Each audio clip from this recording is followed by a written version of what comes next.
जलाने आ गए हैं, आपको अपना बनाने आ गए हैं। और वंदना मिलकर करो मां भारती की, वंदना के स्वर सजाने आ गए हैं। जोरदार तालियों से आमंत्रित करें शालिनी सरगम जी आपको। तेरे चरणों में माँ मेरा वंदन है, तेरे चरणों में माँ मेरा वंदन है। हर एक प्राणी दिल से तेरा करता यहाँ अभिनंदन है। तेरे चरणों में माँ मेरा वंदन है, तेरे चरणों में माँ मेरा वंदन है। बहुत ही घनघोर तालियों के साथ आपने मेरी वंदना में सहयोग किया, उसके लिए मैं आपका आभार व्यक्त करती हूँ। बहुत ही घनघोर आभार व्यक्त किया। आज की रात माँ वीणा वादिनी से काव्य पाठ के लिए आज्ञा लेती हूँ, आशीर्वाद लेती हूँ। स्वागत। वीणा पास वीणा पानी, आज तू मेरी जीवा पे करवास। हाथ जोड़ कर खड़ी हूँ दर पर, करती हूँ अरदास। तेरी कृपा पाने को व्याकुल मेरा सारा तन मन है। तेरे चरणों में माँ मेरा वंदन है, तेरे चरणों में माँ मेरा वंदन है। माँ शारदा के स्तुति के साथ साथ भगवान महावीर का मंच है। भगवान महावीर की वंदना का आदेश हुआ था। मैं एक बात आप सभी से कहना चाहती हूँ कि मैं जन्म से जैनी तो नहीं हूँ, पर ये महावीर वंदना करके कुछ शब्द सुमन भगवान महावीर के चरणों में चढ़ाकर कर्म से जैनी होने की कोशिश करती हूँ। थोड़ा सा आपका साथ चाहती हूँ और देखना चाहती हूँ। फिर भी यहाँ पंडाल खाली है, पर फिर भी जितने भी जैन धर्म के लोग या जितने भी लोग यहाँ पर उपस्थित हैं, उन सभी की जैन भक्ति मैं 4 पंक्तियों में आजमाना चाहती हूँ। 4 पंक्तियों से शुरुआत करती हूँ। पीछे भी उधर कुछ मेरे भाई बैठे हैं, यदि उनकी शिखर वार्ता समाप्त हो गई हो अब तो भाई बोलिए, अब तो चुप हो जाओ। तो थोड़ी सी शिखर वार्ता आप थोड़ी देर के लिए रोक दें। भगवान महावीर की वंदना करती हूँ। सच्चा धर्म वही है जो कि हरे पराई पी। सच्चा धर्म वही है जो कि हरे पराई पी। आगे हाथ बढ़ाकर सोखे गैर नयन के नीर। जो सारे जग को जीते उसको कहते हैं वीर। सब कुछ जीत के जो सब त्यागे कहलाते महावीर वही, कहलाते महावीर वही, कहलाते महावीर। सत्य अहिंसा मानवता ही जिनका रहा करम, वही है जैन धर्म, वही है जैन धर्म, वही है जैन धर्म, वही है जैन धर्म। थोड़ा सा साथ आपने मेरा दिया तो मुझे थोड़ी आराम मिला, लेकिन ठीक है, मैं मानती हूँ आप लोग ताली बहुत कम बजा रहे हैं। जैन समाज में कहा जाता है कि यदि हम ताली बजाएं और बीच में कोई मच्छर आ जाए तो उसकी हत्या हो जाती है। पर आज कवि सम्मेलन की रात आप यदि तालियां बजाकर हमारा साथ नहीं देंगे तो हम सबकी हत्या हो जाएगी।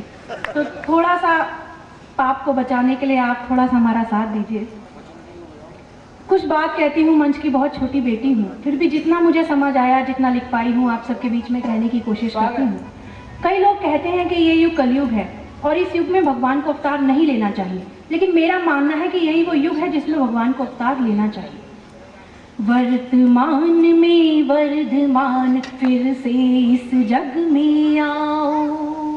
वर्तमान में वर्धमान फिर से इस जग में आओ। सत्य अहिंसा मानवता का आकर पाठ पढ़ाओ। त्याग तपस्या महाअस्त्र है, सबको ये समझाओ।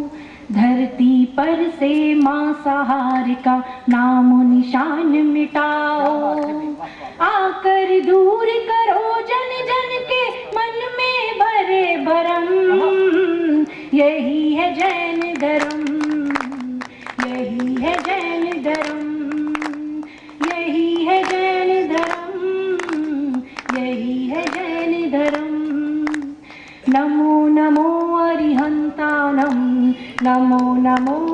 सिद्धानं नमो नमो ऐरियानं नमो नमो वज्रायानं नमो लोय सब साहुनं नमो लोय सब साहुनं। एक व्याख्या और करना चाहती हूँ। भगवान महावीर शब्द, महावीर के माँ में मोहम्मद रामे राम बसे हैं। क्या बात है। महावीर शब्द, माँ से मथुरा, हा से हरिद्वार, वा से वृंदावन और रा से रामेश्वरम। जब इन चारों धामों का संगम होता है तब कहीं जाकर एक महावीर शब्द जन्म लेता है। महावीर के माँ में मोहम्मद रामे राम बसे हैं। एक शब्द में ऐसे जैसे चारों धाम बसे हैं। महावीर तो हर घट घट में ही निष्काम बसे हैं। पल पल शन शन घटी घटी और याम बसे हैं। महावीर के श्री चरणों में सुधरे 7 जन्म। यही है जैन धर्म, यही है जैन धर्म, यही है जैन धर्म, यही है जैन धर्म। सच्चा धर्म वही है जो कि हरे पराई पी, आगे हाथ बढ़ा कर सोके गैर नयन के नी। जो सारे जग को जीते उसको कहते हैं वीर। सब कुछ जीत के जो सब त्यागे कहलाते महावीर हो, कहलाते। कई बार मित्र हमारे मंचों में बहुत काले काले कवि हैं। मुझे सुरेंद्र दुबे जी की एक घटना याद आती है। वो अपनी ससुराल गए। अब ससुराल में जाने के बाद काले कवि का सम्मान हो जाए तो वो बहुत बड़ी बात है। बड़ा जबरदस्त सम्मान हुआ। 8-10 दिन तक उन्हें खूब घी मक्खन खिलाया गया। 10वें दिन वो कहने लगे, सासू माँ मैं घर जाना चाहता हूँ, मेरी बीवी ने तैयार करो। अब इतना सुनना था कि सासू माँ फूट फूट के रोने लगी। बोली अगर तुम चले गए तो हमारा दूध घी दही मक्खन सब कुछ बंद हो जाएगा। अब अगले को समझ नहीं आया कि मेरे रहने ना रहने से ये दूध की दही मक्खन का क्या मतलब। उन्होंने पूछा, सासू जी आप ये बताओ कि क्या कारण है इसके पीछे कि आपका दूध घी दही मक्खन बंद हो जाएगा।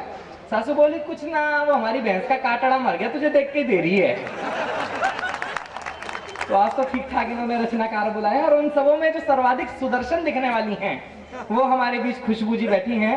और बॉबी जी ने कहा था कि आज का जो कवि सम्मेलन है उसका आरंभ उन्हीं के माध्यम से कराना, तो मैं उनको बुलाता हूँ। मुझे पंक्तियां याद आती हैं। किसी शायर ने कहा कि देख पाल की जिस दुल्हन की बहक गया हर एक बाराती। मन को छुए तो बताना कि देख पाल की जिस दुल्हन की बहक गया हर एक बाराती, जिसके द्वार उठेगा घूंघट उस पर जाने क्या बीतेगी।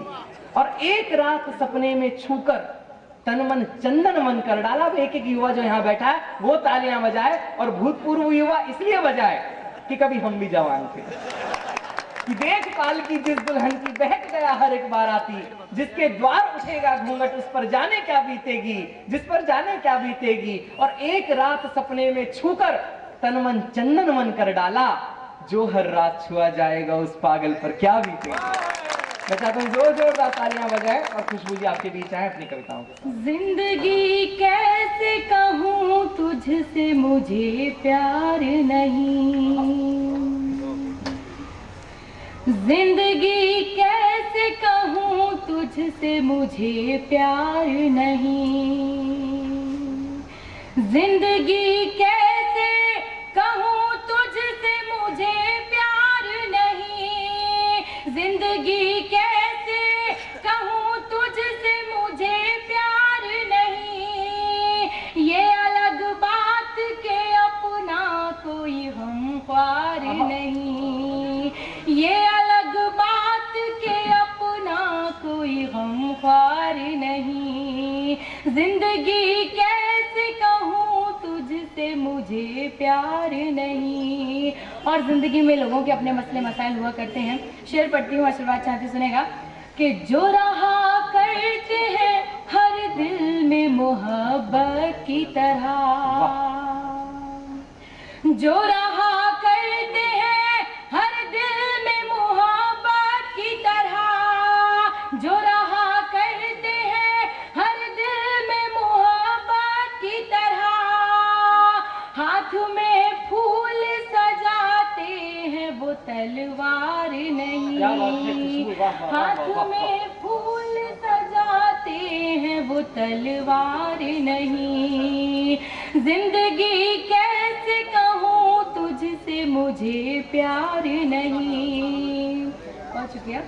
शेर पढ़ती हूँ, आशीर्वाद चाहते सुनेगा। स्वागत। ये हालांकि अभी मोबाइल की बात हुई, लड़के लड़कियों की बात हुई, मैं नौजवान पीढ़ी क्या सोचती है मैं वो भी अपने विचार आप तक पहुंचाना चाहती हूँ। आशीर्वाद चाहते सुनेगा कि जिंदगी कैसे कहूँ तुझसे मुझे प्यार नहीं, सूखी रोटी भी जो इज्जत से मिले काफी है, सूखी रोटी भी जो इज्जत से मिले काफी है, सूखी रोटी भी जो इज्जत से मिले काफी है। मैं किसी बंगले हवेली की तलबगार नहीं, मैं किसी बंगले हवेली की तलबगार नहीं, सूखी रोटी भी जो इज्जत से मिले काफी है, सूखी रोटी भी जो इज्जत से मिले काफी है। मैं किसी बंगले हवेली की तलबगार नहीं, जिंदगी कैसे कहूँ तुझसे मुझे प्यार नहीं। और बिल्कुल आखिरी शेर पढ़ना चाहती हूँ, इसी हौसले से मेरा हौसला बढ़ाते रहेगा कि एक पत्थर के सिवा कुछ भी नहीं वो खुशबू। मैं चाहता हूँ पुनः तालियों से अपना आशीर्वाद दें लल्ली को, बेटी को भी। एक की ताली नहीं, बेटी के नाम पे। मैं 4 पंक्तियां पढ़ना चाहती हूँ आप सबके लिए, आप सबके मिजाज की बात करती हूँ कि हर एक बात का मैं एतबार कर लूंगी, हर एक बात का मैं एतबार कर लूंगी, मिले ना फूल तो कांटों से प्यार कर लूंगी, और सफर में छोड़ के तू जा तो रहा है लेकिन तमाम उम्र तेरा इंतजार कर लूंगी। मैं कौन सा है इनमें से? मैं जिस गजल के लिए मुझे कहा गया है वो गजल मैं पढ़ देती हूँ, शायद आपके मिजाज की हो, जो आप सुनना चाहते हैं। मैं पढ़ती हूँ, सुनेगा। मैं कोई फूल नहीं हूँ जो बिखर जाऊंगी, मैं कोई फूल नहीं हूँ जो बिखर जाऊंगी, मैं कोई फूल नहीं हूँ जो बिखर जाऊंगी, मैं वो खुशबू हूँ जो सांसों में बिखर जाऊंगी, मैं वो खुशबू हूँ जो सांसों में बिखर जाऊंगी, और तेरी बाहों में मेरी उम्र कटे बेहतर है, तेरी राहों में मेरी उम्र कटे बेहतर है, तेरी राहों में मेरी उम्र कटे बेहतर है। अनामिका जी आ गई हैं, बहुत बहुत स्वागत करते हैं हम उनका। पढ़िए पढ़िए पढ़िए। इनका स्वागत तो मैं करा लूंगा। पढ़ते सुनेगा। तेरी बाहों में मेरी उम्र कटे बेहतर है, तेरे दर से जो उठूंगी तो किधर जाऊंगी, मैं कोई फूल नहीं हूँ जो बिखर जाऊंगी। और शेर पढ़ती हूँ, चाहती हूँ कि हम नहीं लाख दे इल्जाम जमाने वाले, गम नहीं लाख दे इल्जाम जमाने वाले, गम नहीं लाख दे इल्जाम जमाने वाले, तूने नजरों से गिराया तो मैं मर जाऊंगी, तूने नजरों से गिराया तो मैं मर जाऊंगी, मैं कोई फूल नहीं हूँ जो बिखर जाऊंगी। और आखिरी शेर पढ़ के मैं अपनी जगह लेना चाहती हूँ, चलेगा? कि अपनी आँखों में बस एक बार बसा ले मुझको, अपनी आँखों में बस एक बार बसा ले मुझको, अपनी आँखों में बस एक बार बसा ले मुझको, जिंदगी अपनी तेरे नाम में कर जाऊंगी मैं कोई। और इसी बीच में देवी प्रकट हो गई। मैं चाहता हूँ कि बहुत लंबी यात्रा करके मेरी लुगाई यहाँ तक पहुंची है, आप उसके लिए जोरदार तालियां दें। इस मंच से अनेकों बार अनामिका अंबर ने मित्रों काव्य पाठ किया है और आपके समाज की वो बेटी है, आपके समाज का उसे स्नेह हमेशा मिलता आया है। मैं चाहता हूं जब अपने आंगन में अपनी बेटी आए तो एक बार प्रफुल्लित होकर पूरा सदन जोरदार उत्तम सम्मान से उसका वो है जिसको आपने अपनी बेटी सौंपी है और एक वो है जिसने अपनी बेटी सौंपी है। मैं चाहता हूं एक बार तालियों के साथ आप अपना स्नेह दें। मित्रों, कवि सम्मेलन को मैं आगे बढ़ाना चाहता हूं और हमारे बीच एक ऐसा हास्य रचनाकार बैठा है जो जब जब किसी मंच पे होता है तब तब उसके होने से वो कवि सम्मेलन और अधिक ऊंचाइयां प्राप्त करता है। ऐसे हमारे बीच आदरणीय भाई सबरस मुरसानी मुरसान से आते हैं, अनेकों बार आपने उनको टीवी पर देखा होगा। मैं चाहता हूं उनके सम्मान में एक बार जोरदार तालियां बजाएं। मुझे पंक्तियां याद आती हैं कि असर पल भर में हर महफिल में अपना छोड़ जाते हैं। कहीं दिनेश रघुवंशी जी यहाँ उपस्थित नहीं है लेकिन उनकी पंक्तियां आप तक पहुंचे कि असर पल भर में हर महफिल में अपना छोड़ जाते हैं, फिजाओं में महक वो आसमानी छोड़ जाते हैं, वो आते हैं तो सब खामोश होकर उनको तकते हैं, चले जाते हैं तो महफिल में चर्चा छोड़ जाते हैं। जोरदार तालियों से आप आमंत्रित करें भाई सबरस मुरसानी आपको। अभी बहन जी अपना क्रियाकर्म करके गई,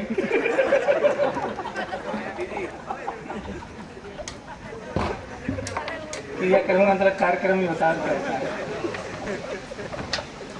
वो गजल सुना रही थी, गीत सुना रही थी, और भी गजल और गीत सुनाएंगे, लेकिन एक बात बता दूं, जो गीत और गजल लिखते हैं उनमें दिमाग नहीं होता है। बिना दिमाग के गीत और गजल लिखे जाते हैं देश में। और गीतकार आएगा और क्या बोलेगा कि भाइयों इस गीत को ध्यान से सुनना क्योंकि मैंने इसे हृदय से लिखा है। अब मैंने उससे कहा भैया मैंने कब फेफड़ों से लिखा जो भी लिखा है मैंने भी हृदय से लिखा है। बढ़िया, गीतों का कोई मतलब नहीं, गजल सुना रहा है। लो एक शेर दे रहा हूँ, शेर दे के बाहर गया, कभी सिपाही से बोला वो कुत्ता खड़ा उससे बचा दे।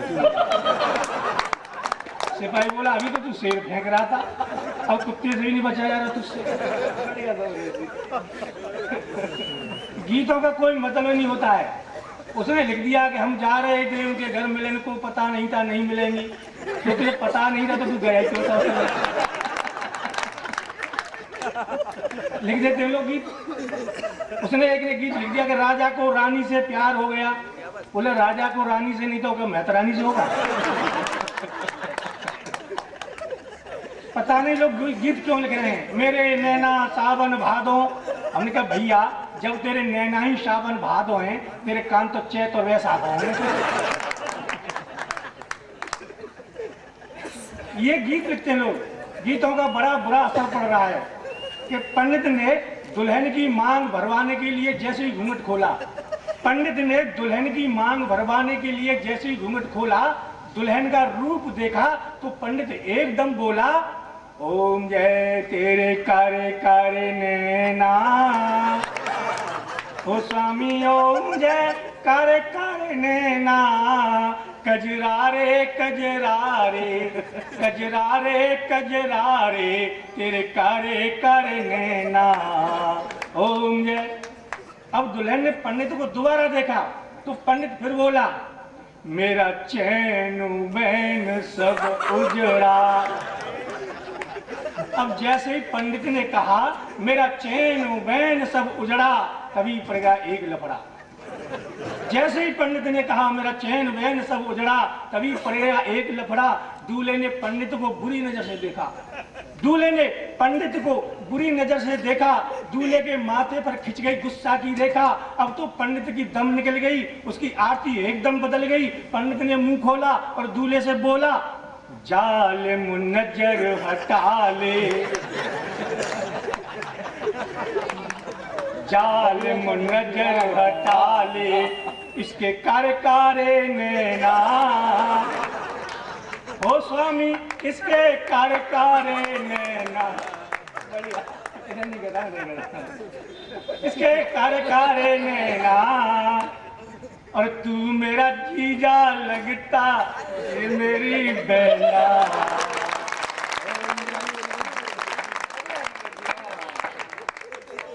तो मैं गीत नहीं लिखता, ये गीत बहुत बुरी बला होती है।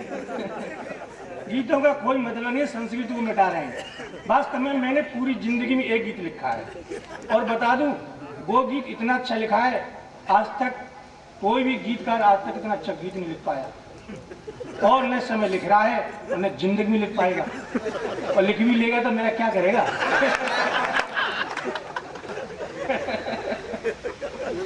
मैंने एक गीत लिखा श्रृंगार रस का। एक गीत में जब मैं पढ़ता था, विश्वास करो जब मैं पढ़ता था तब गीत लिखा श्रृंगार रस का। एक बात और बता दूं, जब मैं पढ़ता था अपनी क्लास में इतना होशियार था, हेड मास्टर ने क्लास में से मेरा नाम काट दिया। और तू इतना होशियार कैसे हो गया है।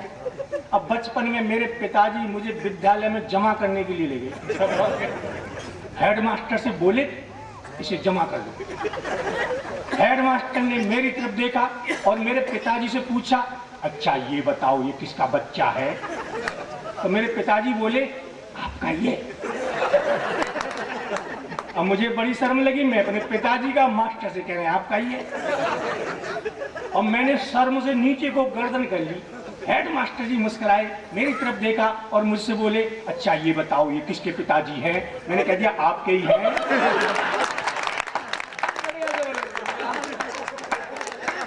अब तो हेड मास्टर गुस्सा हो गया, बोला ले जाओ इसे, मैं नहीं पढ़ा सकता, इसे तो कोई गधा ही पढ़ा सकता है। अब मेरे पिताजी बोले इसीलिए तो मैं तुम्हारे पास में लेके आया। अब तो हेड मास्टर और गुस्सा हो गए, ले जाओ इसके लिए विद्यालय में कोई सीट खाली नहीं है। और मैंने कहा मास्टर जी पहले मेरा एडमिशन तो कर लो, रही सीट की बात मैं तो अपने घर से पीढ़ा लेके आया करूँगा। और मास्टर बोला तू कुछ नहीं जानता है। मैंने जानता हूँ। मुझसे बोला हिंदी जानता है। मैंने कहा जानता हूँ। बोले बता ये पेंट एक वचन है कि बहुवचन है। और मैंने कहा ये पेंट है तो ऊपर से एक वचन है, नीचे से दो वचन है। अब विश्वास करो मास्टर बड़ा परेशान। अब मैं पढ़ते पढ़ते इतना होशियार हो गया, विश्वास करो कि एक दिन मेरे सगाई वाले आए, मुझसे बोले कौन सी कक्षा में पढ़ते हो, ढंग का सा लड़का चाहिए, शादी करेंगे। तो मैंने कह दिया मैं 10वीं कक्षा में पढ़ता हूँ। बोले हमें कैसे विश्वास हो। मैंने कहा मोहल्ले वाले विद्यार्थियों से पूछ लो, 10वीं तो मैं कई वर्षों से पढ़ रहा हूँ। वो कई वर्षों से। वो मैंने कहा जी हाँ, पर हमें कैसे विश्वास हो। मैंने कहा मार्कशीट दिखाऊं। बोले मार्कशीट है।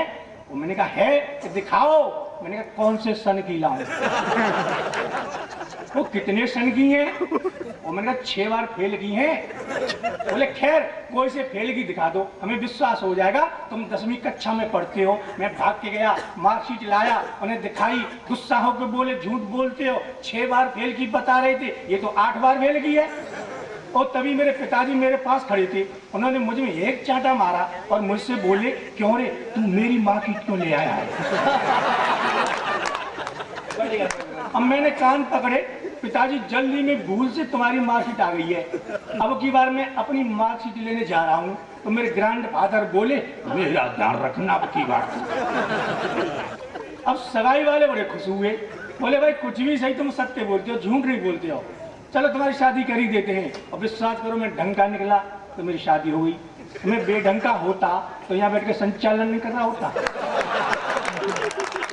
ये सौरभ सुमन, मैं इनके घर गया एक दिन, तो इनके घर में लिखा हुआ सुकवि सौरभ सुमन MA हिंदी। तो मैंने कहा सौरभ जी MA हिंदी क्या है। बोले शबरत जी तुम अंग्रेजी पढ़े लिखे नहीं, ये मेरी शॉर्ट फॉर्म है शिक्षा की। तो मैंने कहा MA का मतलब क्या है। सुमन जी बोले शबरत जी MA का मतलब है मास्टर ऑफ आर्ट, मैंने हिंदी से किया है। तुम्हारी क्या शिक्षा है। मैंने कहा तुम हाथ रसाना मेरे घर, तब मेरी शिक्षा देखना। एक दिन ये मेरे घर गए, मेरे घर पर लिखा हुआ जाट कवि सबरस मुरसानी KKHP।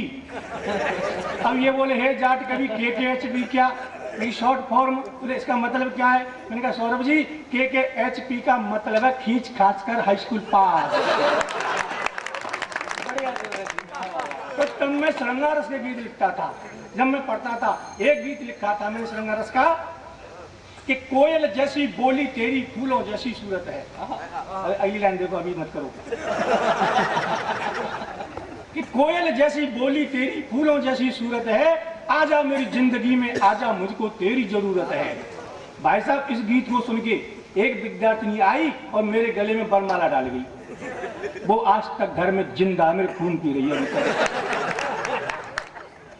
अब मैंने सोचा एक गीत लिखने से श्रृंगार का आज तक मेरे खून पिए जा रहे हैं, और दूसरा गीत लिख दिया तो मुझे तो शमशान घाट दिखाई देगा।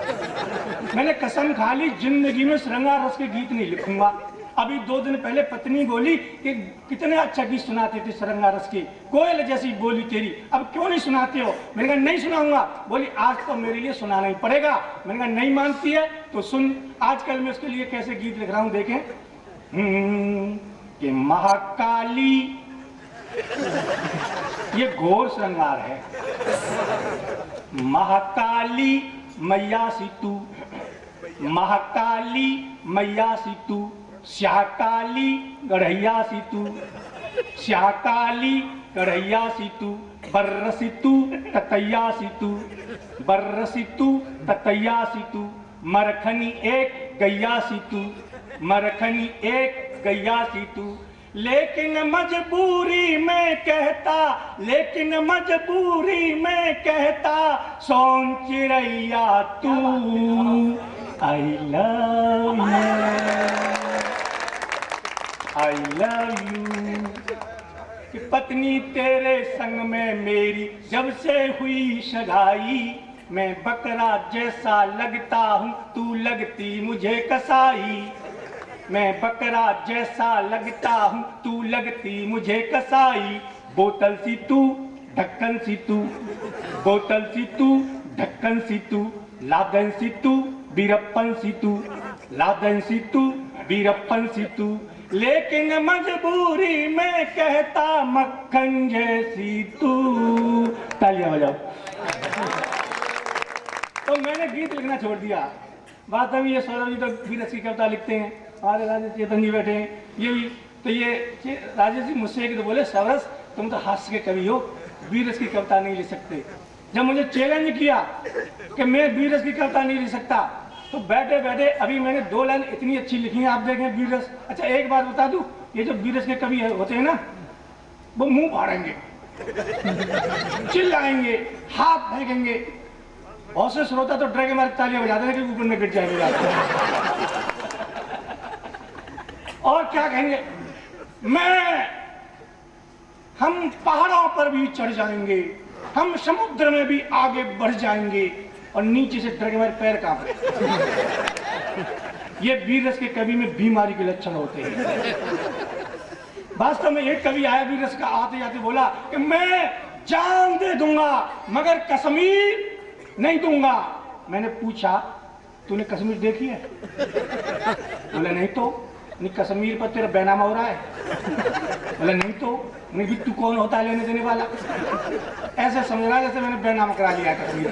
मैं कश्मीर नहीं दूंगा और जान दे दूंगा। मैंने कहा बेटा जब तेरी जान चली जाएगी तू तो ऊपर होगा, फिर तुझे क्या पता कि कश्मीर अब है कहाँ। मैंने कहा हे वीर रस के कवि, तुझसे कविता लिखना नहीं आता तो मुझसे सीख ले। अच्छा मैं होता इसी कविता को कैसे लिखता, देखें पीछे जाओ। कि मैं न कश्मीर दूंगा और न जान दूंगा, बोल एक भी चीज नहीं दूंगा, क्या करेगा तू? ये असली वीर रस है कि मैं न कश्मीर दूंगा और न जान दूंगा, सामने अगर पाकिस्तान बैठा तो छाता की तरह तान दूंगा। अब ऐसा विश्वास, अब तो चल बसी भुट्टो थी पहले, जब भुट्टो थी प्रधानमंत्री वो कहती थी कश्मीर लूंगी, हमारे सौरभ कहते मैं नहीं दूंगा। तब मैंने भुट्टो के लिए इससे भी भयंकर 2 लाइन लिखी, हम कश्मीर क्यों नहीं दे सकते। तब मैंने उस समय भुट्टो से कहा था कि कश्मीर छोड़कर हम न इधर में जाएंगे न उधर में जाएंगे, कश्मीर छोड़कर हम न इधर में जाएंगे न उधर में जाएंगे, और कश्मीर तुझे दे देंगे भुट्टो तो हनीमून का तेरे घर में मनाएंगे। पाकिस्तान फिर भी नहीं मानता। तब मैंने 2 लाइन और लिखी कि गैरों की तो क्या चली तू अपने आप भी नहीं कर सकता है, गैरों की तो क्या चली तू अपने आप भी नहीं कर सकता है। और युद्ध के मैदान में हमने जितनी प्रगति की है ना बेटा, तेरा बाप भी नहीं कर सकता है। युद्ध के मैदान में हमने जितनी प्रगति की है ना बेटा, तेरा बाप भी नहीं कर सकता है। भारत में बिना असला के और बिना बारूद के ही दुश्मनों की टोलियां पछाड़ी जाती हैं। बच के रहना बेटा, यहाँ पर अखियों से गोली मारी जाती है, यहाँ पर अखियों से गोली मारी जाती है। ये मेरी अच्छा 2 लाइन उस समय क्यों सुना रहा हूं मैं, जब अटल बिहारी वाजपेयी बस में बैठ के अपनी ससुराल गए थे लाहौर। उन्हें वहां एक लेखिका मिली, उसका नाम वो था लेखिका का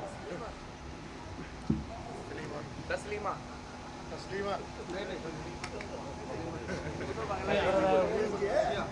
हाँ, मुझे पता है, मैं तुम्हारे दिमाग की परीक्षा ले रहा हूँ। देखो कौन जानता है। राजेश जी ने बताया ये होशियार है, और कोई कभी सोच रहे कौन थी, वो कौन थी। अतिया मिली, मुझे तो पहले से पता था।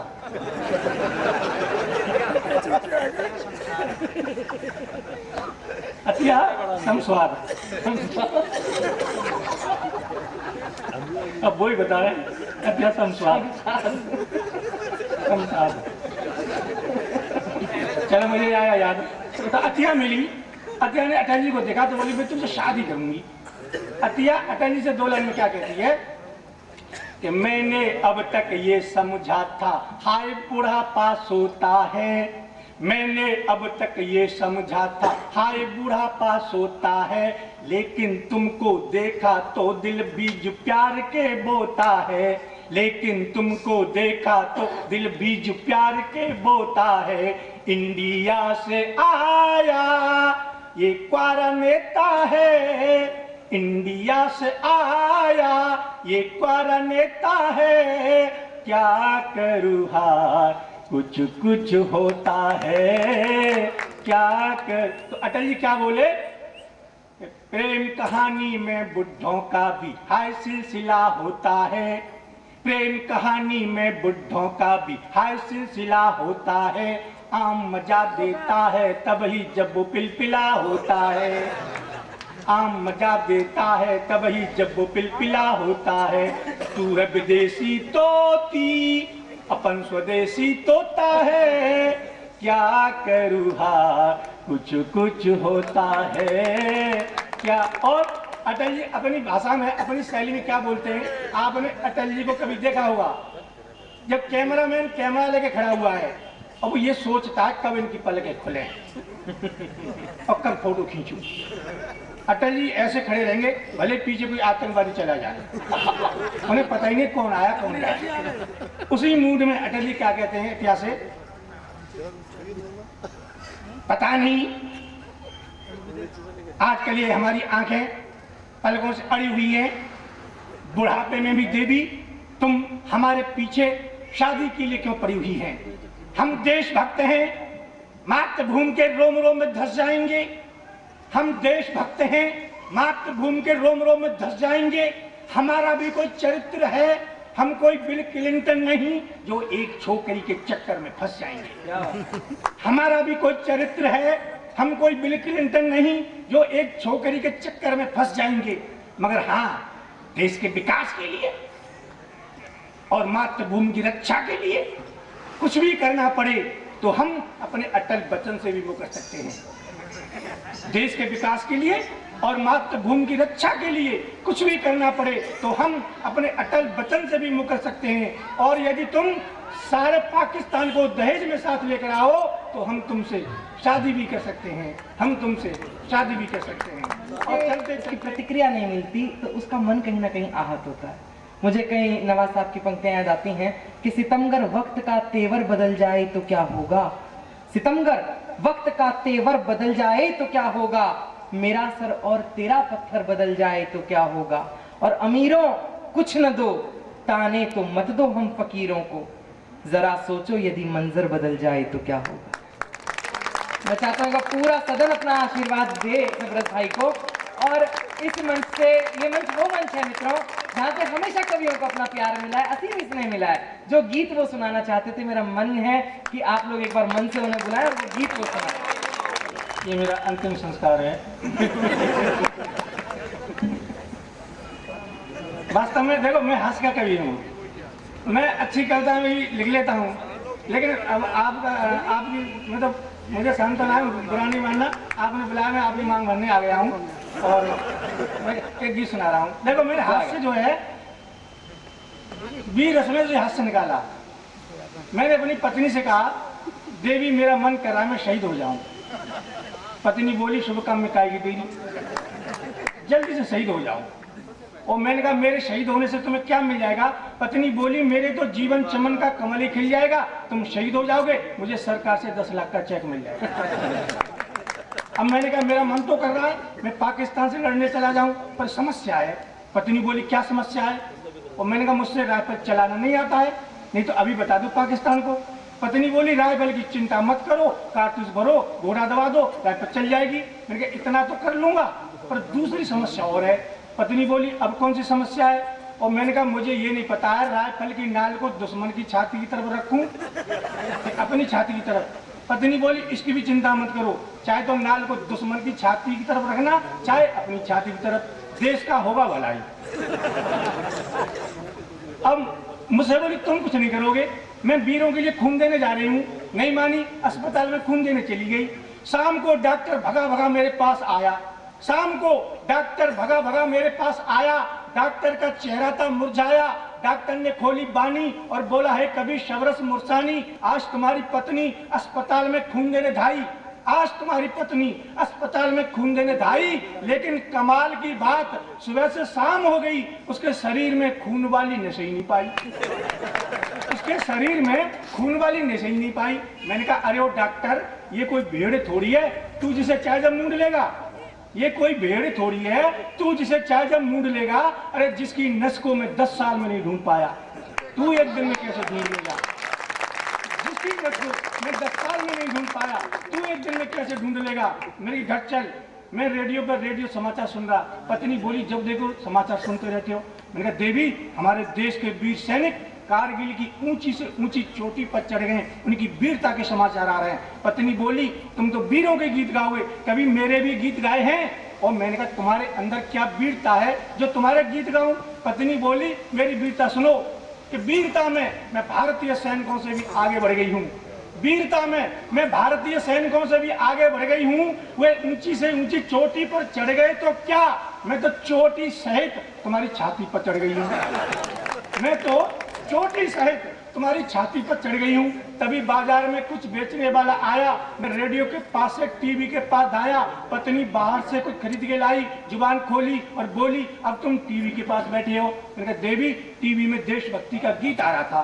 बोली, कौन सा गीत आ रहा था? मैंने कहा, वो वाला गीत आ रहा था कि दिल दिया है जान भी देंगे ए वतन तेरे लिए, दिल दिया है जान भी देंगे ए वतन तेरे लिए। पत्नी जो खरीद के लाई थी, मुझे दिखाते हुए बोली, मैंने ये बेलन लिया है ए बलम तेरे लिए, मैंने ये। और अंत में 4 लाइनें मैं उस शहीद की श्रद्धांजलि दे रहा हूँ।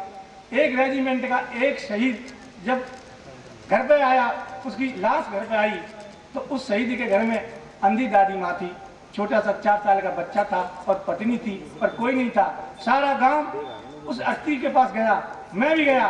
तो मैंने छोटे से बच्चे से पूछ लिया, नहीं बेटा, तुम्हारे पापा जी कहाँ गए? तो देखो, छोटा सा बच्चा तोतली भाषा में कहता है, अंकल जी, हमारे पापा जी राम जी के पास गए हैं।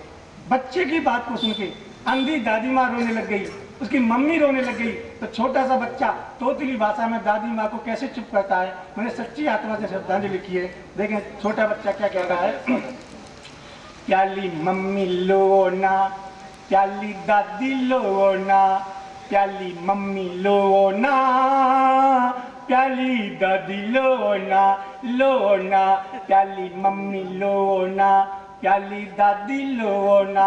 आगे बोलता है वो, कि जिस धरती पर पैदा हुए उसकी माटी बलिदानी है। हम जिस धरती पर पैदा हुए उसकी माटी बलिदानी है। दुनिया की ताकत हार गई, भारत का ऐसा पानी है। दुनिया की ताकत हार गई, भारत का ऐसा पानी है। स्वार्थ को जो भी जीते हैं उनकी भी क्या जिंदगानी है। जो मातृभूमि पर मिट न सकी, जो मातृभूमि पर मिट न सकी वो भी क्या यार जबानी है। जो मातृभूमि पर मिट न सकी वो भी क्या यार जबानी है। वो भी क्या यार जबानी है, जबानी है। हिम्मत कभी खोना, साहस कभी खोना, हिम्मत कभी खोना, साहस कभी खोना। प्याली मम्मी लोना, प्याली दादी लोना, लोना, प्याली मम्मी लोना, प्याली दादी लोना। उसके शहीद पिता की तस्वीर टंगी हुई थी। मुझसे बोला माथे पर तेज चमकता है और प्याली ची तछबीर है। माथे पर तेज चमकता है, प्याली ची तछबीर है। ये अंकल मेरे पापा, ये अंकल मेरे पापा जिनका नाम रणबीर है। ऊंची चोटियों पर कब्जा कर जिसने बचाया कश्मीर है। मैं उसी बाप का बेटा हूँ, मैं उसी बाप का बेटा हूँ। मेरी कितनी बड़ी तकदीर है। मैं उसी बाप का बेटा हूँ, मेरी कितनी बड़ी तकदीर है। कितनी बड़ी तकदीर है, तकदीर है। अंधे ने न खोना, रोके ने न धोना। अंधे ने न खोना, रोके ने न धोना। प्याली मम्मी लोना, प्याली दादी लोना। शहीदों ने बनाया जो उसी परिवेश की खातिर, अमर होकर दे गए जो उसी संदेश की खातिर। ये दिल कुछ भी अगर सोचे वतन के वास्ते सोचे, कलम कुछ भी अगर लिखे तो लिखे देश की खातिर। कलम कुछ भी अगर लिखे तो लिखे देश की खातिर। मित्रों, बात कुछ भी हो, मेरा मन ये कहता है कि वो सच्ची होनी चाहिए। शहीदों ने बनाया जो उसी परिवेश की खातिर, अमर होकर दे गए जो उसी संदेश की खातिर। ये दिल कुछ भी अगर सोचे वतन के वास्ते सोचे, कलम कुछ भी अगर लिखे तो लिखे देश की खातिर। कलम कुछ भी अगर लिखे तो लिखे देश की खातिर। मित्रों, बात कुछ भी हो, मेरा मन ये कहता है कि वो सच्ची होनी चाहिए। चाहे वो प्रेम अपनी प्रेयसी के प्रति हो, चाहे वो प्रेम अपनी माँ के प्रति हो, चाहे वो प्रेम अपने पिता के प्रति हो, भाई के प्रति हो, प्रेम किसी के प्रति भी हो, या प्रेम अपनी माँ भारती के प्रति हो, वो प्रेम सत्य होना चाहिए। मुझे एक दृष्टांत याद आता है। एक लड़का एक लड़की को बहुत चाहता था। मैं चाहता हूँ जो कोलाहल यहाँ है, जो हलचल यहाँ है, वो थोड़ी देर के लिए शांत हो और आप लोग मेरी तरफ ध्यान दें। कुछ मन की बात आप तक कहना चाहता हूँ, आप तक पहुंचेगी। और मैं जानता हूँ कि जब मन के लोग मन की बातें सुनते हैं तो बहुत आनंद आता है। एक लड़का एक लड़की को बहुत चाहता था। मित्रों, वो लड़की अंधी थी। उस लड़के ने उस लड़की से कहा कि मैं तुमसे शादी करना चाहता हूँ, विवाह करना चाहता हूँ। तो उस लड़की ने ये कहा कि मेरी आंखें नहीं है, मैं तुमसे शादी नहीं करूंगी। जब तक मेरी आंखें नहीं आ जाती, मैं देख नहीं सकती, मैं शादी कैसे करूं। लड़का चला गया। कुछ दिन बीते और एक नौजवान आया और अपनी आंखें उसको दे करके गया। उसकी आंखें आ गई। फिर कुछ दिन बाद वो लड़का पुनः उस लड़की के पास आया और उसने कहा कि अब तो तुम देख सकती हो, अब मुझसे शादी कर लो। तो लड़की ने देखा कि जो लड़का प्रस्ताव लेके आया उसकी खुद की नहीं है। तो उसने कहा कि मैं किसी अंधे के साथ पूरा जीवन नहीं बिता सकती। मैं अपने जीवन में किसी अंधे से शादी नहीं करूंगी। तुम्हारी खुद की आंखें नहीं, तुम मेरे से शादी करना चाहते हो, जाओ मैं तुमसे शादी नहीं करती। तो मित्रों, वो लड़के ने उसको ये जवाब दिया, आंखों में अपनी आंसू लेकर के, कि मैं तुम्हारे जीवन से जा तो रहा हूं, बस मेरी इन दोनों आंखों का ख्याल रखना। प्रेम हो तो वो सच्चा हो, वो जिसके प्रति भी हो। एक ऐसी रचनाकार मित्रों इस मंच पर विराजमान हैं जो ऐसी ही बातें करते हैं, उनकी शेर आपके दिल के अंतस तक छुएंगे, ऐसा मेरा दावा है। हमारे बीच प्रज्ञा विकास जी कानपुर से आती हैं, मुझे पंक्तियां याद आती हैं बशीर साहब की, कि अभी इस तरफ ना निगाह कर मैं गजल की पल के सवार लूं। आप मन से सुनना, वो मन की कवित्री हैं कि अभी इस तरफ ना निगाह कर मैं गजल की पल के सवार लूं, और मेरा लफ्ज लफ्ज हो आईना, तुझे आईने में उतार लूं। जोरदार तालियों से आमंत्रित करें प्रज्ञा विकास आपको। 4 पंक्तियों के माध्यम से सर्वप्रथम अपना परिचय देती हूँ कि तेरे संग बीते पल कह रही हूँ, मैं गजल हूँ, गजल कह रही हूँ। तेरे संग बीते पल कह रही हूँ, मैं गजल हूँ, गजल कह रही हूँ।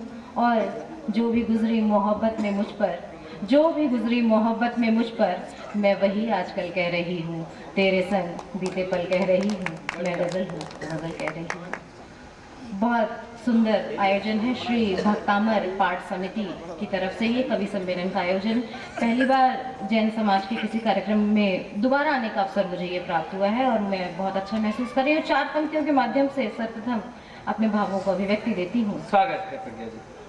किन्हीं पुण्य कर्मों का फल बन गई हूँ, किन्हीं पुण्य कर्मों का फल बन गई हूँ।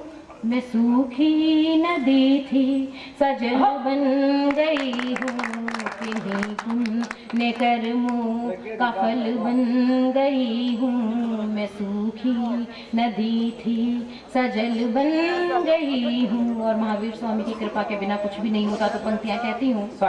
अभी तक मैं शब्दों में बिखरी पड़ी थी, अभी तक मैं शब्दों में बिखरी पड़ी थी। संवारा जो तुमने गजल बन गई हूँ, किन्हीं पुण्य कर्मों का फल बन गई। बहुत संख्या में आप लोग बहुत कम हैं, ये बात हम लोग पीछे मंच पे बैठे देख रहे थे, लेकिन अब लग रहा है कि आप लोग बहुत अच्छा सुन रहे हैं। इसी की सुध बुध भूल के तालियां बजाना भूल जा रहे हैं। और कहती हूँ कि जैनी ऐसी हूँ मैं भी। तालियां आपकी मुझ तक आए ना आए। कहती हूँ कि गीत जो भी है तुम्हारे उनको गाओ शौक से, मैं तुम्हारी हूँ गजल तुम गुनगुनाओ शौक से। गीत जो भी है तुम्हारे उनको गाओ शौक से, मैं तुम्हारी हूँ गजल तुम गुनगुनाओ शौक से। और तालियां की बात नहीं करती, मैं तालियों की बात नहीं करती, मैं कहती हूँ कि अपने दिल के हाल को मुझसे छुपा सकते नहीं, अपने दिल के हाल को मुझसे छुपा सकते नहीं, कर ही देंगी आंखें चुगली तुम छुपाओ शौक से। और सबरस भाई ने बहुत अच्छी कविताएं यहाँ से हास्य की पढ़ी, तो अब कहती हूँ कि चलो आओ कहीं बैठे गजल की बात